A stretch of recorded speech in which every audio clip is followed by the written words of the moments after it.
MotorEx coming up, the MotorEx Show Car Hall of Fame, here with Lawry in his beautiful 1930 Ford Victoria. What an award-winning car, Les. What a special event it's going to be to have it at MotorEx once again. Thank you. Yeah, this was the inaugural winner. It won the very first MotorEx in Sydney in 2003, so 21 years ago. So 21 years the car's going to reappear, first time back in Melbourne. Amazing. I know that you've spent some time detailing. I know that the car does live under precious conditions because, you know, it's you've got to take care of these award-winning cars, but it's looking great, mate. It lives in a bubble all the time, except we got it out for a show, and people comment often because I don't drive it, but one of my comments is it's a big piece of jewellery, I can't put it around my neck. But you can come and see it at MotorEx in Melbourne, just a short couple of days' time. Tell us what it's like. What memories do you have from the first MotorEx in 2003, and tell us a bit about that. The first MotorEx lifted the bar for shows. I think that was the move that we needed. They've gone away from the club organising the show. Not that they did anything wrong, but it became more professional. But yeah, it really lifted the bar and gave us something to work for. Melbourne this year, not only in the Show Car Hall of Fame will be Les's car, but many other cars. What's special about touch and base with the fan base? We know the car, everywhere it went, it won an award to the point where... It's embarrassing. I did read a quote from you in an article that was saying that you said it was embarrassing that you'd almost win everything everywhere you go, which is a credit to the way the car's built. Yep. But to touch base with the people, and off camera before, you were saying that someone who's 25 has never seen the car before, and their dad's been teaching and telling them all about this car. There's going to be loads of those stories at MotorEx. And also, I'm happy to take it back to honour Shane Rowe from Southern Rod and Custom that built the car. Like, it was his first major big build. He's done a lot since, and just turns better ones out now. But it was the one that sort of put him on the road to being famous. He did most of the work on this car himself before he had employees. So it was just, I'm happy to take it back for his sake as well. Yeah, we've seen some of their work last year at the last MotorEx, and they'll be bringing more cars this year. Take us around the car maybe and tell us what you still love about this car. Well, it's always been my favourite car, even though I don't drive it. I drive it in and out of the trailer. It does drive, but that's as far as we go. Yeah. I'm happy to leave it just as it is. I'm happy to show it to anyone who wants to come and look. I like to get it out once a year at least, take it to a show somewhere just so people can see it. So it started out the 30 Victoria body, and I always had a soft spot for the A400 body style, which is a fold-back roof. So Shane, being Shane, said, if you want one of those, I'll make you one. So that's what he did. He had to change the back window style and made the roof a lift-off roof. It doesn't fold like a normal A400. And we like the look of 32 guards and grill shell and fuel tank. So it's got 32 mud guards have been adapted, grill shell, and the gas tank at the back's 32. So it's a bit of a mixture, but we built the car to suit ourselves and something that we wanted to be different. As a sign of preparation for MotorEx, the bonnet's off at the moment, just being polished and tidied up.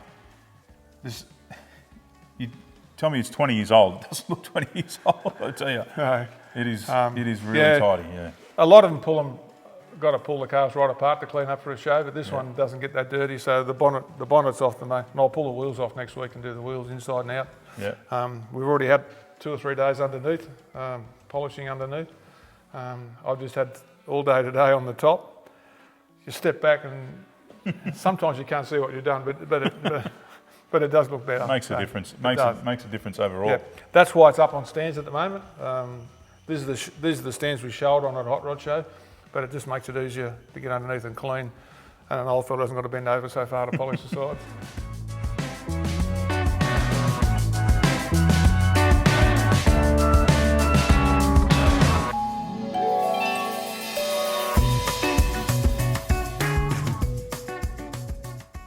Les, for people who don't know about this car, tell us a little bit about, the motor and running gear and a little bit of the rest, yeah.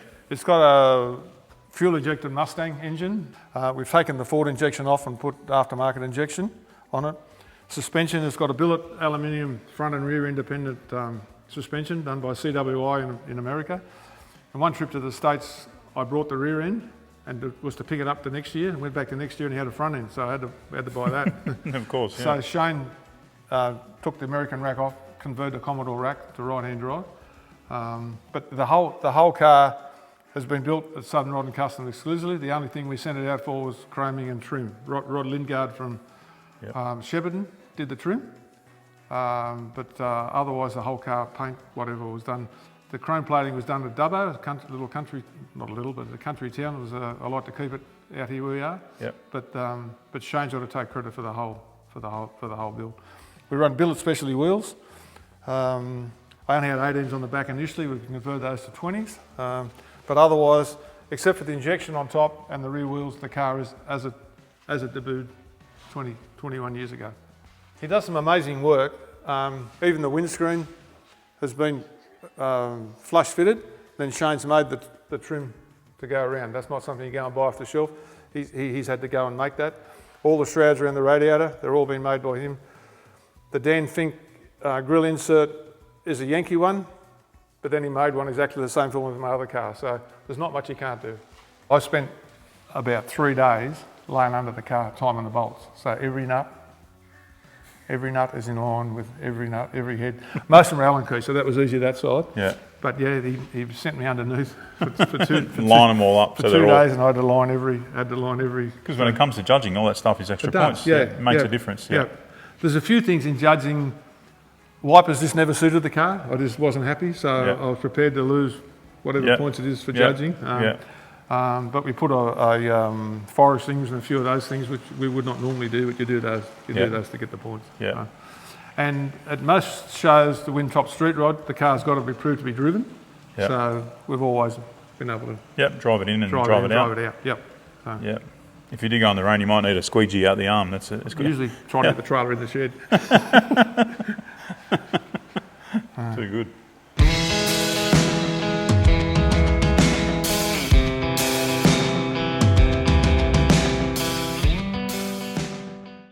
So, Les, 3 years after this one wins. Yep. 1930 Ford Roadster wins. We went back and did it again. 1932 Ford Roadster. We went back and did it again. And this car also was built by Southern Rod and Custom. Initially, it was to be my driver. I wanted it to be a car I could drive often. And typical, it got a bit out of hand, and that's how it ended up. We do drive it. I've probably done 1,000 Ks, but we don't drive it as much as I should. Manual 347 cubes has got to be pretty fun. It's a bit of a weapon, it was built with cleanliness in mind. We went back to a manual because it's easier to clean than a big auto. Only got a 9-inch in it. It's all painted underneath. It's just a car that if it gets dirty, it's not like this one. You spend a week cleaning it. It's got no fenders. That's a bit controversial, but that's the way it is. It kind of gives it a bit of a aggressive sort of stance, with a smooth, aggressive, I'll say. And as I say, it's done over 1,000 Ks, and it hasn't been peppered. You'd think you'll come back. I've been on a couple of little dirt roads where we've had to go into a restaurant or something, and there'll be a row of pebbles all across the top of the back seat. But so many other cool cars. Maybe we'll have a bit of a walk around. Yeah, a bit of a look. Yeah. Okay. Well, here we've got a dead Tell stock. us about this one. Yeah. This is a dead stock original 1928 Ford Tudor. I brought it at an auction at Wyangla Dam many years ago, and I intend to leave that car just as it is. It wasn't going when we got it. We've got it up and running, but it's a typical old Model A. It's pretty smoky, so it sets the smoke alarms off if we fire it up in here. I intend to take it to Gulgong to the Model A anniversary in September, but that car just stays as it is. Yeah, and it's just got a really cool look about it. That, like you said, that it's complete. Yeah, a lot of kids don't see an old car complete. They see them pulled apart, whatever. But that car's like is complete. And right-hand drive, Australian delivered. That's how it came out of the factory in 1928. Awesome. There's a story to that, but there's nothing flash. That's Matt, my son. That was his first car. So we built that out of a wreck at the wrecking yard. And he was smart enough to keep it. I'd wish I'd kept my first car, but we could never afford to do it in those days. So it's this story, but that was his first. He sold the first car to move on to the next car usually. But that's what we had to do. That's what we had to do. This is an original XT GT. I've had that about 20 years. Originally I was going to restore it, but I've changed my mind. I'm just going to restore the mechanics and leave the body as it is. So it's one I'll do shortly. I've had the carby and the dizzy done. I'm just going to do a new exhaust, get the brakes and all that all working again, and just leave the body as it is.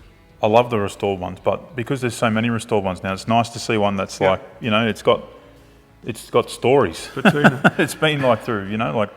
I have a few XT GT owners come to look at it to see where things were back then. And I think a lot of these cars today are over restored. Like they've got a better paint job than they've ever put on them. And do you know whether it's original one or not? You don't. Whereas this car.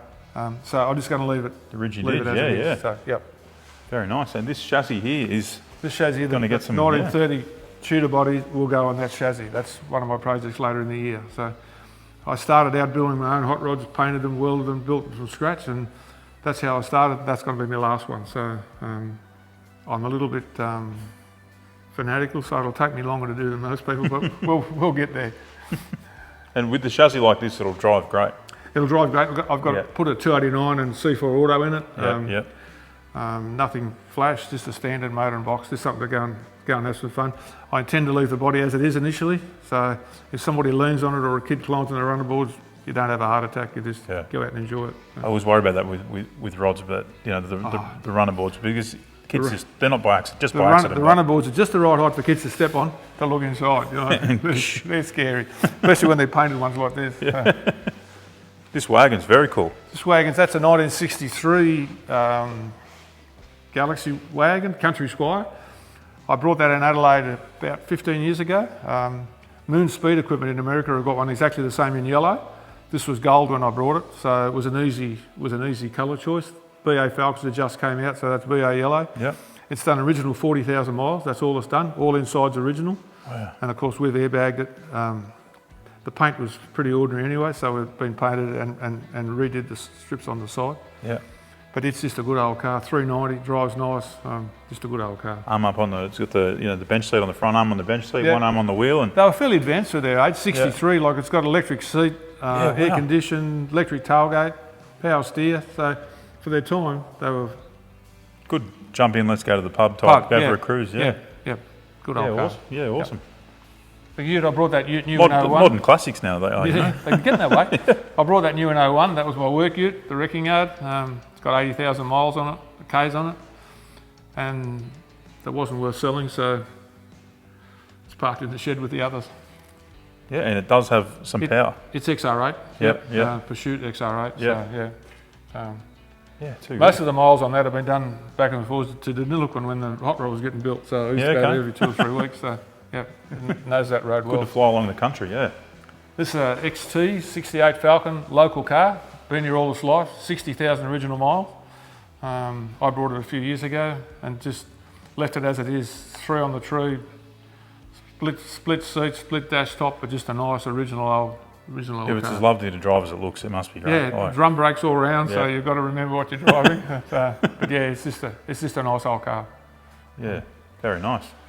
This thing makes some Mustang. This thing makes some power, huh? Yeah, this thing that's got a Rouse supercharger on it. Yeah. 6-speed manual. Yeah. It's lowered. It's got a baller exhaust. Selby 20-inch wheels. But yeah, it's just a nice all round driver. So. Yeah. Sunday lunch car. And like we were talking off camera before, nice aircon, nice modern, you know. Yeah. When I drive it, you feel like you're driving a new '69 Mustang. That's just what it feels. It's noisy. It's a little bit rough. It goes, but it's got all the mod cons. The driving position on these, you sit nice and back, like near the rear axle, so it's kind of. And they're not that hard to get in and out of. For an old bloke, they're not. You don't struggle to get in and out, even though they're as low as they are. The major problem is if someone parks too close to you, you can't open the door far enough to get in. The doors are so long as well. So long, but otherwise, it's I probably drive that more than anything. At the moment, so It is the first one ready to go, and then over here the 65. And this nice Falcon here. That's one of the last Falcons made. Yeah, the Sprint XR8. Yeah, the FGX. Yeah. I think that they made 750 of them. I think that number's 352 or 3 or something. So I brought that brand new. It's got 15,000 Ks on it, and we went to Perth and back in it. There was 10,000 in one trip. So, but it's just a 5-litre Coyote V8. Factory supercharged. So it's a nice car. Yeah. And you were telling me that the motor in this 65 is very, very angry. Yeah, it's angry. The 65 I brought off Brian Keegan in Orange before Brian passed away. I've repainted it. It had velour trim. I put an original trim back in it.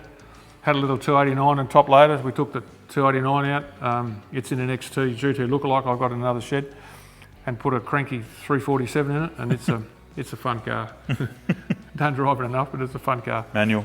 Manual, yeah, top loader. I get the sense you love a good, manual car.